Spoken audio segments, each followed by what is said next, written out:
معزز ناظرین السلام علیکم۔ ہر انسان کے ذہن میں یہ سوال آتا ہے کہ اگر سب کا کوئی نہ کوئی بنانے والا ہے تو بالآخر خدا کو بھی کسی نے پیدا کیا ہوگا۔ عام طور پر مانا جاتا ہے کہ دین اور سائنس کے نظریات اس موضوع کے حوالے سے الگ الگ ہیں۔ اب حقیقت کیا ہے، جاننے کے لیے اس ویڈیو کو آخر تک دیکھیے گا۔ اگر یہ ویڈیو آپ کو اچھی لگے تو لائک اور سبسکرائب ضرور کیجیے گا۔ میں ہوں سید محمد امیر حیدر بہشتی اور آپ دیکھ رہے ہیں بہشتی ٹی وی۔ سب سے پہلے اس سوال کا جواب جاننا بہت ضروری ہے کہ کیا یہ نظام کائنات خود بخود وجود میں آیا یا اسے بنانے والا کوئی خالق اور کریٹر اس دنیا میں موجود ہے؟ چارلس ڈارون اس بارے میں ایک مفروضہ پیش کرتا ہے کہ چند چھوٹے جاندار تھے جنہوں نے ماحول کے تغیر کے مطابق اپنے آپ کو ڈھالنا شروع کر دیا۔ وہی چند چھوٹے جاندار ارتقا کرتے ہوئے سب سے پہلے مچھلی بنے، اس کے بعد بڑی مچھلی اور اس کے بعد ریپٹائلز اور اس کے بعد بندر اور اس طرح انسان میں تبدیل ہو گئے۔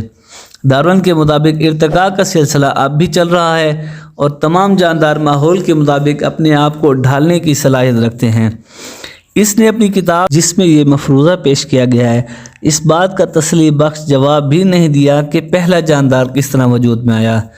اگر ساری کائنات نظریہ ضرورت کے تحت ارتقاء کرتی گئی تو سب سے پہلا جاندار کس نظریے کے تحت وجود میں آیا؟ پہلا جاندار کیسے وجود میں آیا یا زندگی کیسے وجود میں آئی، اس بارے میں بھی مختلف نظریات پائے جاتے ہیں، اور سب سے مشہور نظریہ جو ہے وہ بگ بینگ تھیوری کا ہے۔ بگ بینگ تھیوری کے مطابق پہلے کچھ نہ تھا، پھر اچانک ایک عظیم دھماکہ ہوا جس کے تحت آہستہ آہستہ یہ کائنات وجود میں آنا شروع ہو گئی۔ سائنسدانوں کے مطابق ہماری کائنات اور ہماری زمین بھی اسی نظریے کے تحت وجود میں آئی ہے۔ کسی حد تک بگ بینگ تھیوری کی تائید اسلام میں ملتی ہے۔ علماء کا کہنا ہے کہ ہو سکتا ہے کہ شاید خدا کے کہے گئے لفظ کن کا دھماکہ ہو۔ وجود کائنات کو اس نظریے کی بنیاد پر پرکھنا کہ سب سے پہلے چھوٹے جاندار تھے، وہ چھوٹے جاندار بڑی مچھلی میں، اور اسی طرح بڑی مچھلی مگرمچھ میں، مگرمچھ رینگنے والے جانور میں، اور رینگنے والا جاندار بندر میں، اور بندر انسان میں تبدیل ہو گیا۔ نہ صرف بے وقوفی بلکہ جہالت عظیم ہے۔ جدید سائنس جو کہتی ہے کہتی رہے، لیکن حقیقی سائنس عالم ادیان میں موجود انسانی تاریخ کی تائید کرتی ہے کہ انسان بذات خود ایک مخلوق ہے اور اس کے آنے سے پہلے تمام چیزیں موجود تھیں۔ اب آتے ہیں اپنے اصلی ٹاپک کی طرف۔ ایک مشہور کافر رچرڈ ڈاونکنز اپنی کتاب دی گاڈ ڈیلیوژن میں لکھتا ہے کہ اگر زندگی اتنی پیچیدہ ہے کہ بغیر بنانے والے کے نہیں بن سکتی تو اسے بنانے والے کو اس زندگی سے زیادہ پیچیدہ ہونا چاہیے، اور اس پیچیدہ خالق کو بنانے والا بھی ہونا چاہیے۔ اگر پیچیدہ کائنات بغیر بنانے والے کے نہیں بن سکتی تو پیچیدہ خدا خود بخود کیسے وجود میں آ گیا؟ دوسرے الفاظ میں وہ کہنا چاہتا ہے کہ دو باتوں میں سے ایک بات کو ماننا پڑے گا کہ یا تو کائنات خود بخود وجود میں آئی اور اس کا کوئی خالق نہیں، یا خالق کے بنانے والے کو بھی ماننا پڑے گا۔ اگر ہم اس ملحد کی بات کو مان لیں اور فرض کر لیں تو ہمیں یہ بات ماننا پڑے گی کہ ہر خالق کا کوئی اور خالق ہے۔ اس کے نتیجے میں یہ سلسلہ ایک ایسے لامتناہی سیٹ میں تبدیل ہو جائے گا کہ جس کا کوئی حل ہی نہیں ہے اور نہ ہی کوئی جواب ہے۔ یہ تمام دنیا پانی سے بنی ہے، جبکہ پانی ہائیڈروجن اور آکسیجن سے مل کر بنا ہے۔ اسی طرح یہ گیسیں بھی چند ذرات سے مل کر بنی ہیں۔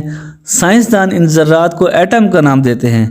اب ایٹم کو جس نے بنایا ہے وہی تو ہے آخری حد جسے خداوند متعال کی ذات کہتے ہیں۔ اسی طرح اگر ہم یہ فرض کر لیں کہ اے کو بی نے بنایا ہے اور بی کو سی نے اور سی کو ڈی نے، اسی طرح آخر تک چلے جائیں تو یہ سلسلہ ایک ایسی چین کی شکل اختیار کر لے گا کہ اگر 100 سال بھی اس سلسلے کو جاری رکھا جائے تو آخر میں ایک ایسی حد آئے گی کہ اس کو آخری اور انتہائی ماننا پڑے گا، اور وہی آخری حد خدا کی ذات ہے۔ قرآن نے سورہ توحید میں واضح فرما دیا ہے کہ خدا نہ کسی کا باپ ہے اور نہ ہی کسی کا بیٹا۔ اسی طرح خدا کے لیے احسن الخالقین کے الفاظ استعمال ہوئے ہیں، جس کا ظاہری مطلب تو یہ ہے کہ تمام پیدا کرنے والوں سے بہتر پیدا کرنے والا۔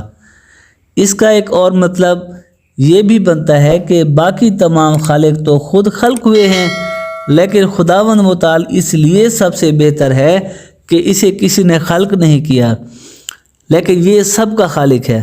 تاریخ اس بات کی گواہ ہے کہ عظیم فلسفی اور سائنسدان جب اپنی کھوج کی انتہا کو پہنچتے ہیں تو خدا کی عظیم طاقت کے سامنے سر تسلیم خم کرتے ہیں۔ عظیم سائنسدان اور فلسفی سقراط کا بطور سزا کے زہر کا پیالہ پینا اس بات کا منہ بولتا ثبوت ہے۔ عظیم فلسفی سقراط نے زہر کا پیالہ پی کر جان دے دی۔